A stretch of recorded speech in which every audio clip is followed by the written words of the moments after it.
Mr. Bryce, naniniwala ka ba na mayroong existing syndicate within DPWH? Yes po, Your Honor.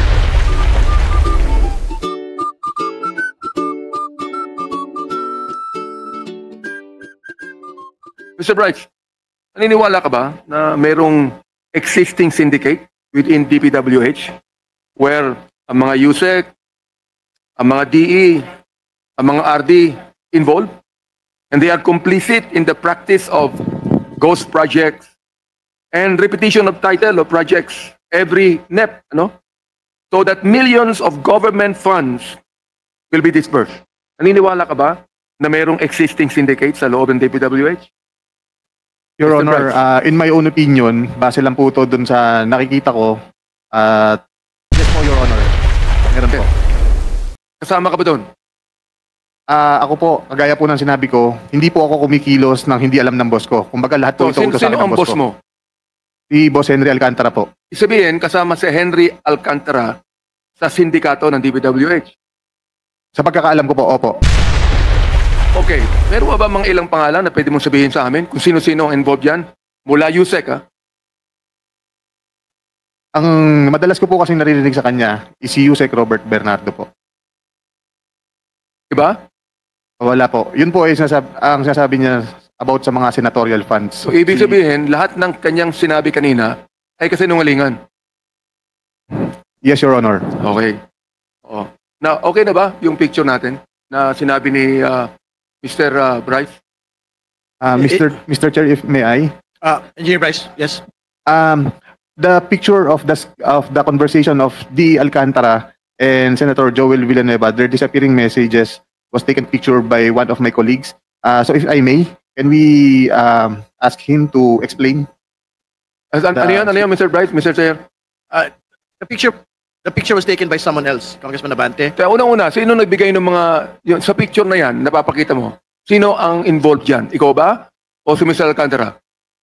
Si Mr. Alcantara po. Kasi po disappearing messages siya, kaya medyo kailangan mabilis po ang pagbasa. So, pinicture na lang po para mabasa niya. Are we going to allow, Mr. Chair, the request of Mr. Bryce? Is your colleague with you here today? I think so, Mr. Chair. Can you state for the record the name of this person? Engineer JP Mendoza, Your Honor. Engineer JP Mendoza is directed to Did you take an oath, Mr. Chair? Mr. Chair, Mag-oath muna siya. Mr. Chair, just a clarification. Is Engineer JP Mendoza the one to explain the context of the pictures? Yes. He was the one who made, who took a picture of the disappearing message. Yes, and he can accurately explain it, Your Honor. Yes. We should also, We will administer the oath to him before Yeah. proceeding. Is Engineer Mendoza here? Please proceed to the table. COMSEC is directed to administer the oath to Mr. Mendoza.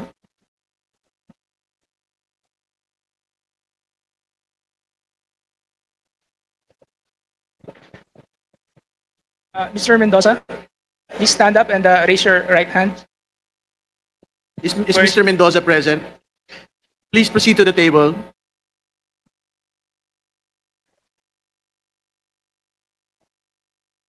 So that COMSEC may administer the oath.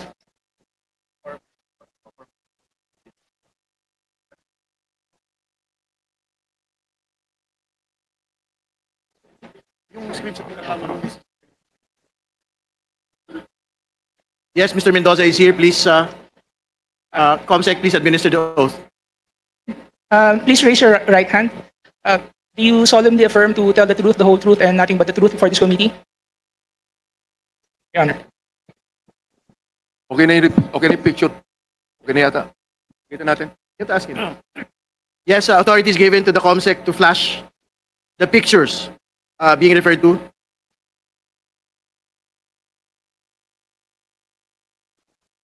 Who will provide the context of the picture?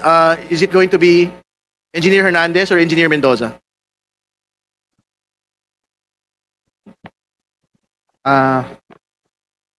Your Honor, this picture was taken in the place of our friends. So, there are, meron pong kasunod na picture yan na makikita nyo po na puro pera lang ang laman. No, maybe you can identify the people in the picture first so that we can have more context. Who are the personalities involved, and are these personalities named by anyone in the course of the inquiry already. Sino po yung mga nasa litrato? They are previous employees of Bulacan First Engineering District, Your Honor. Sino-sino po itong mga ito? Mga pangalan, kailangan po magbigay ng pangalan. Dating Assistant District Engineer po Rafaelito Marcelo, dati pong Maintenance Chief Ernesto Daos,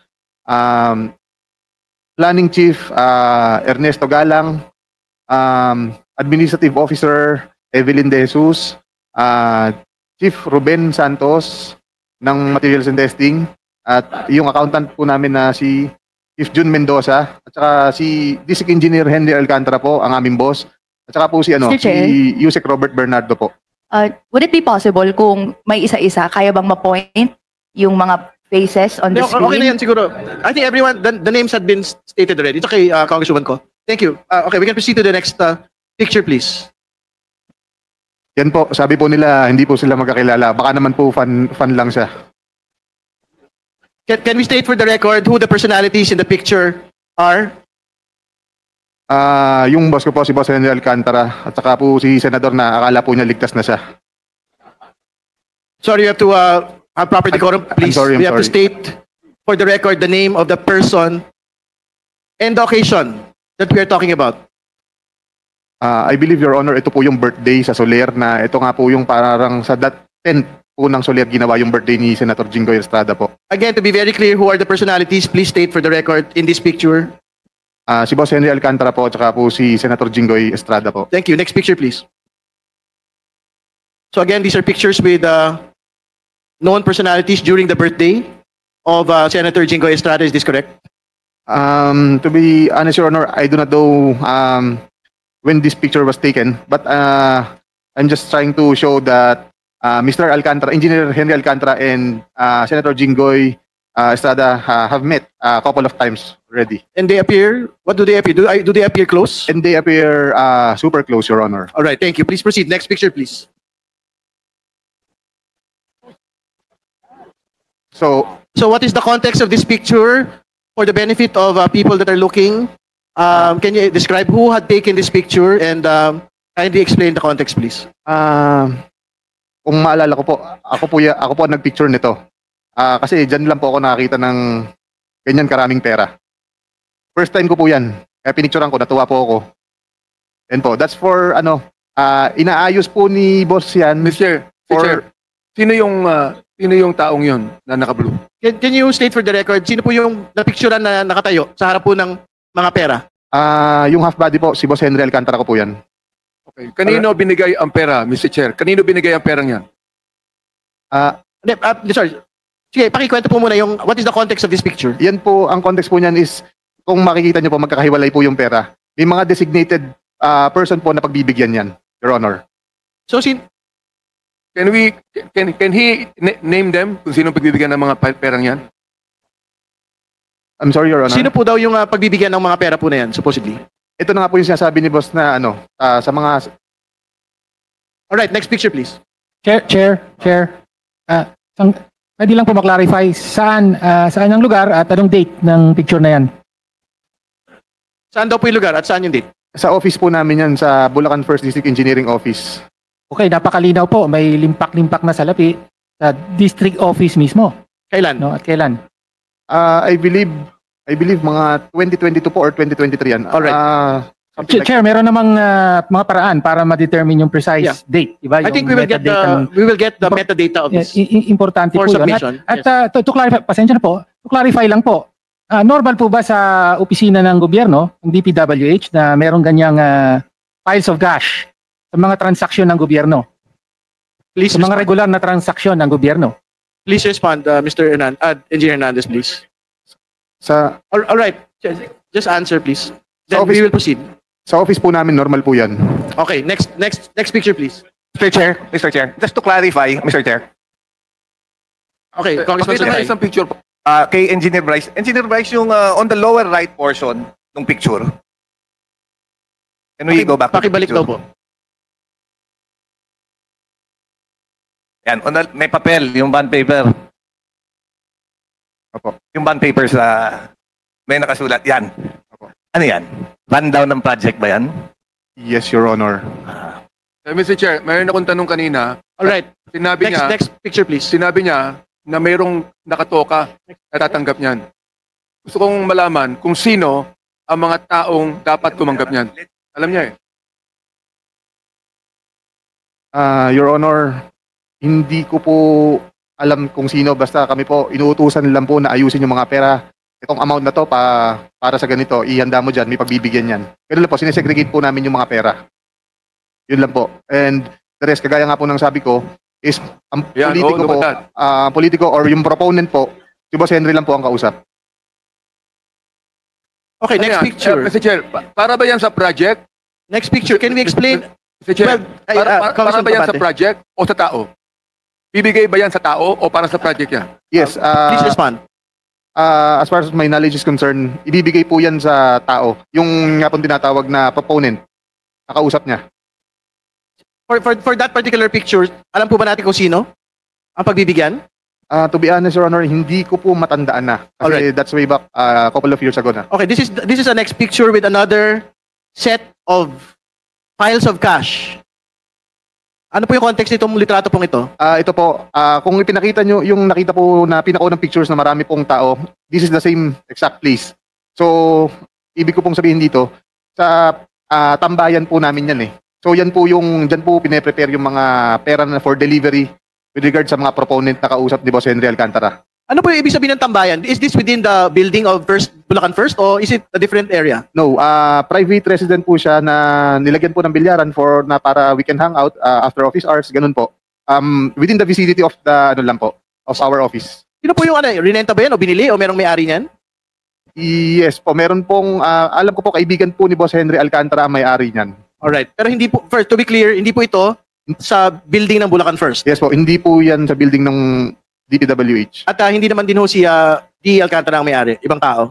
Hindi Mr. po, Chair. hindi po si Boss Henry. Alright. Mr. Chair, gusto Congressman kong Denny. tanungin si Engineer Alcantara tungkol sa mga bagay na yan, kung ina-accept niya o dinideny niya.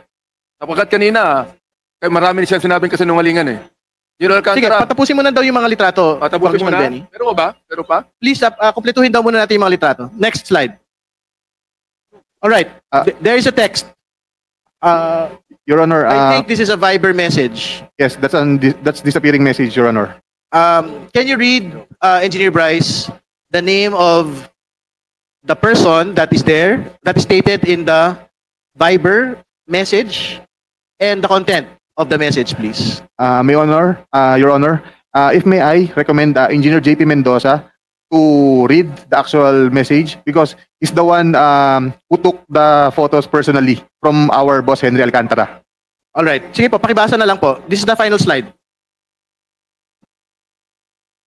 Good afternoon, Your Honor. Before I proceed, kagaya rin po sana ng request ni Engineer Bryce kanina, dahil medyo pasailan po itong conversation na to, baka pwedeng mag-request din po sana ako ng security kung sakali. Yes po. The committee commits to the safety and security of the witnesses and resource persons who are here, who are committed to the truth, no? So the same will be granted to Engineer Mendoza. You may proceed. Thank you, sir. Sir, yung picture po na yan ay nung October 2023 na kung saan nagre-request po si Senator Joel ng yung mga binasa po ni Engineer Bryce ng flood control kanina na nakasaado sa context. 4 lang po yung napapicturan sa akin ng boss ko. Kumbaga, parang sa summary po na yan na sinasabi ni Senator Joel na mababa lang yung kanyang pondo, subalit siya ang majority floor, isa siya ang majority floor leader siya nung that time and member siya ng Commission on Appointment. Okay. So, thank you for providing the context, but you have to state for the record who this person is. Is the senator, nakalagay na po kasi Sen Joel eh. So, is this the senator that we know? Joel Villanueva? Yes, sir. All right. Can you read for the record also the content, the specific content of the message? Again, naguguluhan ako bigla kay Sec. Parang nakalimutan ba niya?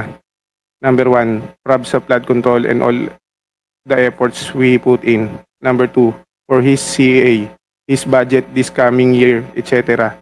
He committed sa akin. Pinakamababang commitment ng DPWH Secretary. Alright. Do we have another slide for us? Oh, ito mas malinaw po. Mr. Chair, clarification lang. Kanino sinend yung message and sino yung SEC? When dun sa message, you're referring to a SEC. Sino yung SEC? Secretary Manny Bunuan po. Okay? Kanino sinend yung message na yan? Kay Boss Henry po. Bakit Thank kami you. kopya? Dahil disappearing message po yan, hindi po niya pwedeng screenshot. Pinapicturean po niya para mabasa po. Ah, okay. Kanino pinapicturan? Sa akin po. Alright, thank you. So, phone to basically ni District Engineer Alcantara. Alright, next slide. Do we have other slides? Can we go back again? Go back to the pangalawang ano yan, di ba? Can we read for the record? Excuse me po. Mano. Can we ayan, second slide. Next slide. Yan. Can we read for the record what is in the second message? Para lang po malinaw. Again, this is a conversation supposedly between Senator Joel Villanueva and District Engineer Henry Alcantara, which is supposedly a disappearing message, no? Tapos pinicturean po. Pinapicturean kay Engineer JP Mendoza. Sige po. Can you read it for the record, please? For his CA, his budget this coming year, etc. He committed sa akin, pinakamababang commitment ng DPWH Secretary. Ngayon parang lumalabas same na ang 1 and 2. Pag-usapan namin boss, bukas boss. So, can relate to SEC po. Okay. All right. Thank you. Next slide. This is another slide which is the same context. All right. Sige po. Just read it for the record. This is another slide. Conversation between Senator Joel and District Engineer Henry Alcantara, taken by Engineer JP Mendoza. Sige po. Yes boss, see you po bukas 6 p.m. sa GIL. Majority leader tayo, hindi kong or just one CA member. Yes boss, I will. All right. That is clear. Next slide, please.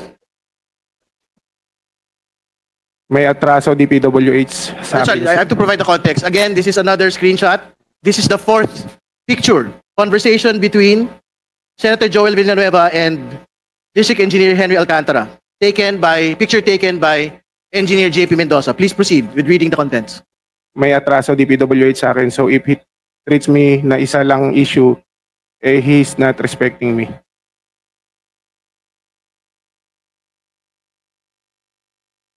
All right. All right. Next slide, please.